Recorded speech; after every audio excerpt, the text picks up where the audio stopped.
Hello everyone, इस video में discuss करेंगे टेक्निक्स के अंदर polymerase chain reaction that is PCR के बारे में।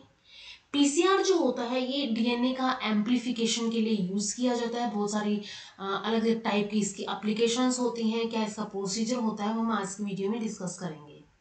तो ये जो पॉलीमरेज चेन रिएक्शन है इसको डीएनए एम्प्लीफिकेशन भी बोलते हैं, क्योंकि ये डीएनए का एम्प्लीफिकेशन करने का काम करता है।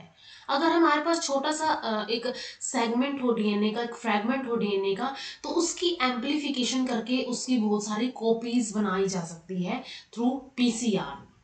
Techniques for generating large quantities of a specific DNA. ठीक है, हमारे पास एक स्पेसिफिक डीएनए है और उसकी लार्ज क्वांटिटीज, लार्ज कॉपीज इस टेक्निक के थ्रू बनाई जा सकती है। पीसीआर एक सेल फ्री एम्प्लीफिकेशन होता है। ठीक है, लैब कंडीशन के अंदर किया जाता है for synthesize multiple identical copies of any DNA of interest. ठीक है, कोई भी डीएनए ऑफ इंटरेस्ट है हमारे पास, फ्रैगमेंट है, सेगमेंट है, उसकी या फिर पीस है, उसकी कॉपीज बनाई जाती है। सेल फ्री एम्प्लीफिकेशन उसकी की जाती है। कैरी मोलिस ने इसको 1984 के अंदर डेवलप किया था इस टेक्निक को, एंड इनको नोबेल प्राइज 1993 के अंदर मिला था। PCR is now considered as a basic tool for molecular biologist. तो मोलिकुलर बायोलॉजिस्ट के लिए पीसीआर एक बेसिक टूल की तरह इनको ये यूज करते हैं, क्योंकि थोड़ा सा सैंपल होता है, तो उस सैंपल की एम्प्लीफिकेशन करवाई जाती है। तो उन जो माइक्रोबायोलॉजिस्ट या फिर मॉलिक्यूलर बायोलॉजिस्ट होते हैं उनके लिए एक बेसिक टूल की तरह काम आता है। It is a photocopier. ठीक है, एक फोटोकॉपियर की तरह होता है। फोटोकॉपीज या फिर इस सीक्वेंस की या फिर स्पेसिफाइड डीएनए की एक कॉपीज निकालता है। जैसे कि किसी भी ऑफिस के अंदर फोटोकॉपियर की रिक्वायरमेंट होती है, वैसे ही मॉलिक्यूलर बायोलॉजी लेबोरेटरी के लिए पीसीआर मशीन की रिक्वायरमेंट होती है एम्प्लीफिकेशन के लिए या फिर उसकी कॉपीज बनाने के लिए। प्रिंसिपल नेक्स्ट है प्रिंसिपल ऑफ पीसीआर। तो प्रिंसिपल की अगर हम बात करें, इसके अंदर double stranded DNA of interest is D nature. सबसे पहले जो डबल स्ट्रैंडेड डीएनए है, ठीक है, डबल स्ट्रैंडेड डीएनए है उसको डी नेचर कर दिया।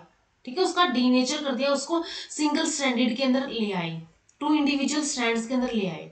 सेकेंड, अब each strand is then allowed to hybridize with a prime, यानी कि रीनेचुरेशन या फिर री अनीलिंग इसकी की जाएगी।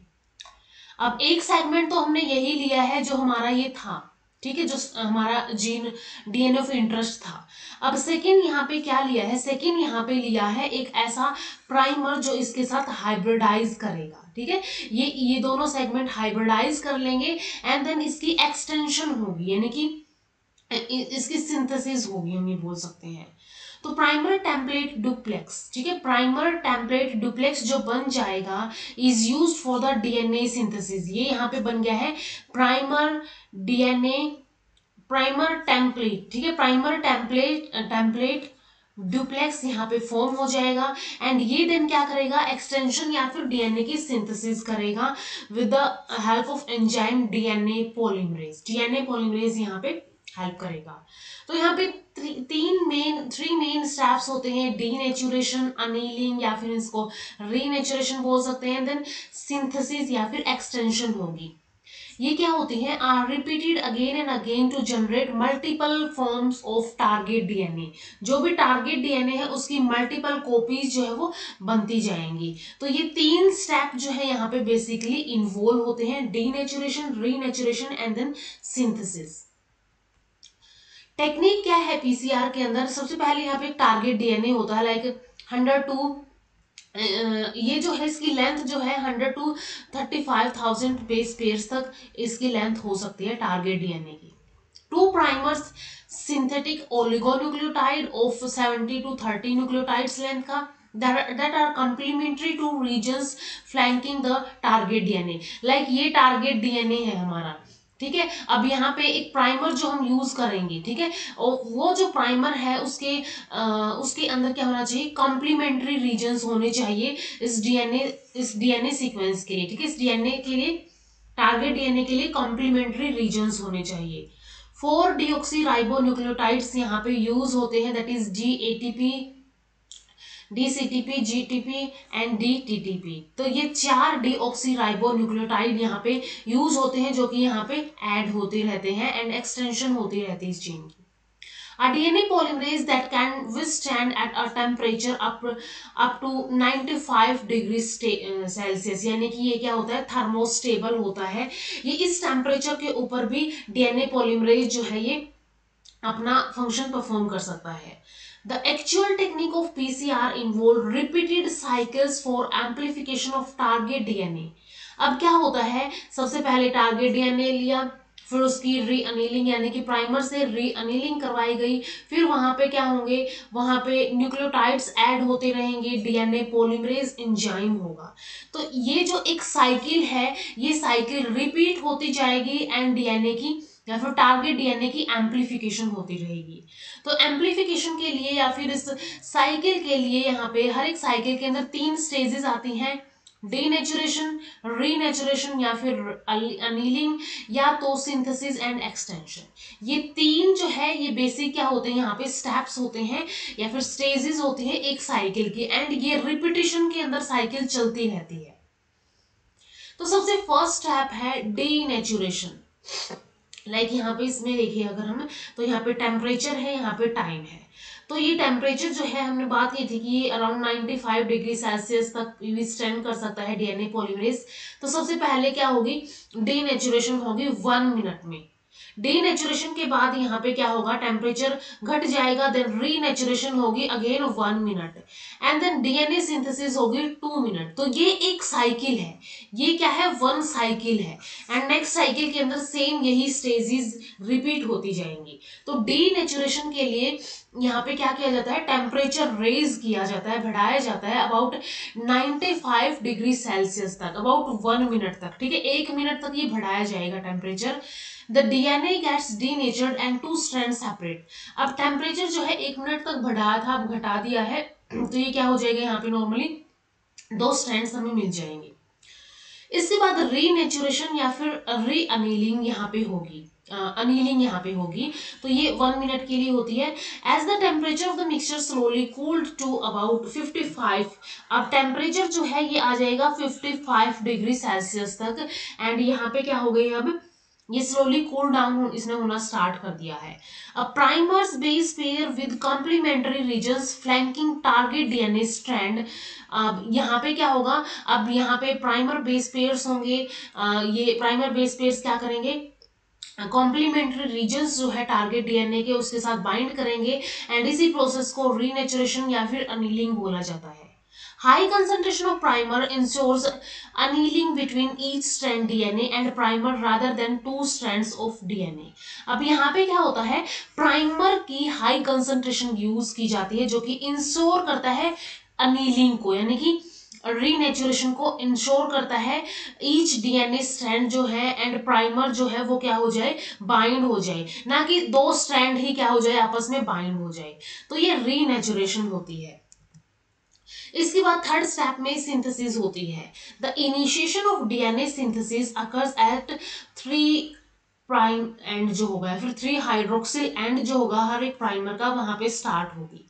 The primer are extended by joining the bases complementary to DNA strand। अब ये जो प्राइमर है वो क्या करेंगे, वो एक्सटेंड होते रहेंगे, जो भी बेस पेयर्स हमने बात की थी कि यहाँ पे DATP, DGTP, जो है DTTP होते हैं, वो क्या होते रहेंगे, वो ज्वाइन करते रहेंगे कॉम्प्लीमेंट्री डीएनए स्ट्रैंड के साथ। And the synthetic process in PCR is quite comparable to DNA replication of the leading strand. जैसे लीडिंग स्ट्रैंड की डीएनए रेप्लिकेशन होती है, वहां पे भी ऐसे जो अलग अलग बेस पेयर्स है वो आते रहते हैं एंड वो ज्वाइन करते रहते हैं दूसरे स्ट्रैंड को, लीडिंग स्ट्रैंड को, ठीक है, एक टेम्पलेट होगा, एक लीडिंग स्ट्रैंड होगा, तो उसको ज्वाइन करते रहेंगे, वैसा ही इसके अंदर भी होता है। However, the temperature has to be kept optimal। लेकिन यहाँ पे फर्क क्या होता है कि टेम्परेचर यहाँ पे ऑप्टिमल कैप्ट करके रखना पड़ता है, as required by the enzyme DNA polymerase. जितना डीएनए पॉलीमरेज के लिए एंजाइम यहाँ पे टेम्परेचर यहाँ पे रिक्वायर्ड होता है, उतना यहाँ पे क्या करके रखना पड़ता है, ऑप्टिमम करके रखना पड़ता है, ताकि इसकी अच्छे से सिंथेसिस हो जाए।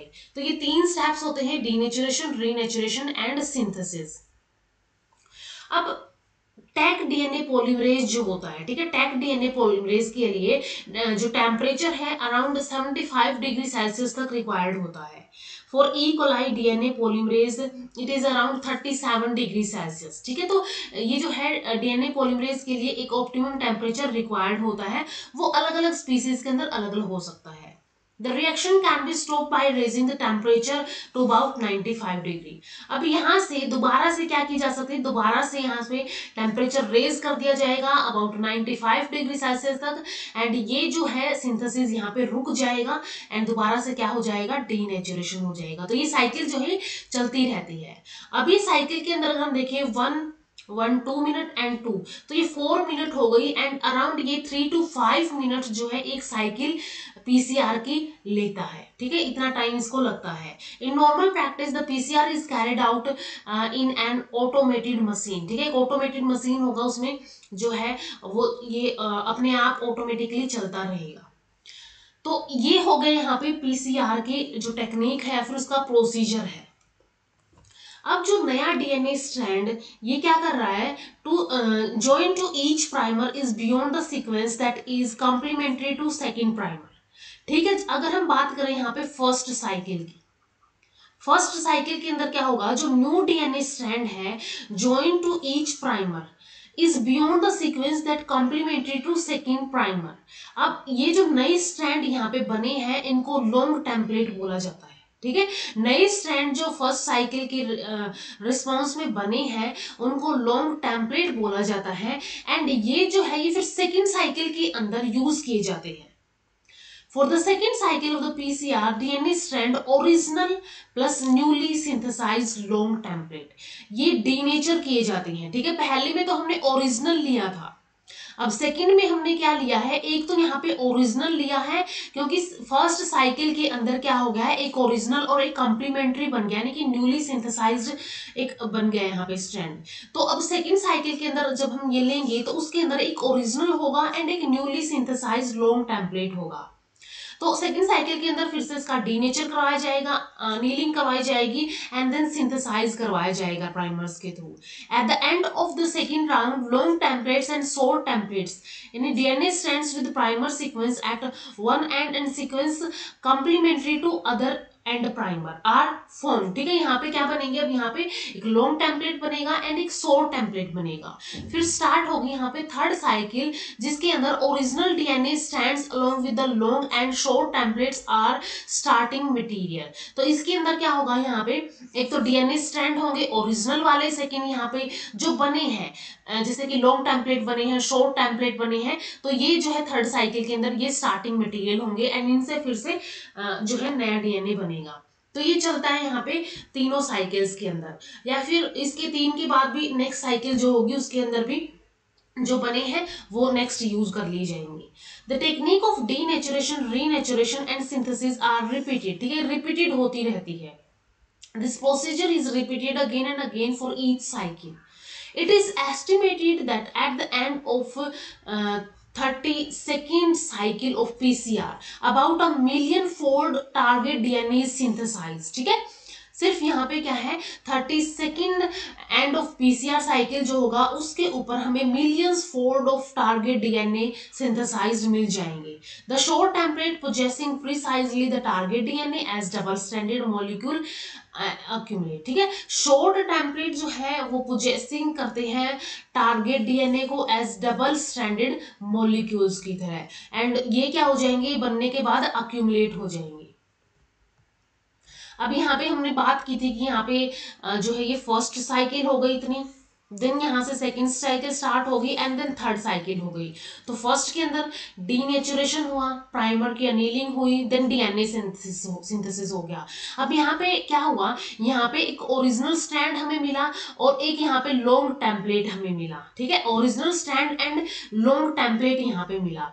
इसके बाद नेक्स्ट जब सेगमेंट नेक्स्ट साइकिल के अंदर जब ये एंटर करेगा, तो नेक्स्ट साइकिल के अंदर जब ये एंटर करेगा, एक तो इसके पास ओरिजिनल होगा, सेकंड इसके अंदर ये लॉन्ग टेम्पलेट होगा। अब इस लॉन्ग टेम्पलेट के फिर से यहाँ पे क्या बनेंगे, अगेन यहाँ पे कॉम्प्लीमेंट्री बनेंगे, तो यहाँ पे शॉर्ट टेम्पलेट भी बन जाएंगे। तो यहाँ पे क्या बन गया है, अब एक ओरिजिनल स्ट्रैंड है, एक लॉन्ग टेम्पलेट है, एक शॉर्ट टेम्पलेट है। अब अगेन दोबारा से थर्ड साइकिल के अंदर जब ये एंटर करेगा तो ऐसे ही यहाँ पे लॉन्ग टेम्पलेट होगा, शॉर्ट टेम्पलेट होंगे एंड देन ओरिजिनल टेम्पलेट होंगे, यही बनते जाएंगे। ठीक है, ये थोड़ा सा इसका लास्ट व्यू है। यहाँ पे ये हुआ long template, short template and long template and ये ओरिजिनल वाला था। फिर ये ओरिजिनल हो गया यहाँ पे एंड एक लॉन्ग टेम्पलेट हो गया, शॉर्ट टेम्पलेट हो गए और नए टेम्पलेट यहाँ पे बन गए। तो ये साइकिल जो है ये चलती रहती है। यहाँ पे ये सिर्फ 3 साइकिल दिखाई है, इसके बाद नेक्स्ट जो है ये साइकिल्स चलती रहती है यहाँ पे जब तक हमें रिक्वायर्ड अमाउंट ऑफ डीएनए या फिर जितना हमें एम्प्लीफिकेशन चाहिए, जितनी साइकिल चाहिए वो कंप्लीट नहीं हो जाती। इसके बाद डीएनए पॉलीमरेज जो यूज किया जाता है उसका सोर्स क्या होता है। यहाँ पे in the original technique of polymerase chain reaction Klenow fragment of E coli DNA polymerase was used. ठीक है, क्लीनाउ फ्रेगमेंट जो है क्लीनाउ फ्रेगमेंट जो है ये एज यूज किया जाता है यहाँ पे डीएनए पॉलीमरेज की तरह। यानी डीएनए पॉलीमरेज के अंदर भी अलग अलग फ्रेगमेंट होते हैं, उन फ्रेगमेंट में से एक फ्रेगमेंट जो है वो उसको क्लिनाओ फ्रेगमेंट बोला जाता है बेसिकली ई कोलाई के केस में। This enzyme gets denatured at higher temperature, therefore fresh enzyme had to be added for each cycle. अब ये जो एंजाइम जो है ये क्या होता है, ये हर एक साइकिल के अंदर डीनेचर हो जाता है। हायर टेम्परेचर के ऊपर जब जाता है ये तो ये डीनेचर हो जाता है, तो इसलिए हर साइकिल के ऊपर एक नया एंजाइम यानी कि एक नया डीएनए पॉलीमरेज यूज किया जाता है। A breakthrough occurred with the introduction of Taq DNA polymerase from thermophilic bacterium Thermus aquaticus. The Taq DNA polymerase is heat resistant, क्योंकि thermophilic बैक्टीरिया से लिया गया है तो ये heat resistant होता है। Hence it is not necessary to freshly add this enzyme for each cycle. अगर यहाँ पे Taq DNA polymerase ऐड किया जाता है तो वो heat resistant होता है, तो वो डीनेचर नहीं होता है, तो वो अगेन एंड अगेन जैसे जैसे पीसीआर की साइकिल चलती है वैसे वैसे एंजाइम भी है ये भी चलता रहेगा। तो ये क्या होगा, हर बार फ्रेशली ऐड करने की जरूरत नहीं रहेगी। ठीक है, ये टैक डीएनए पॉलीमरेज के केस में होता है।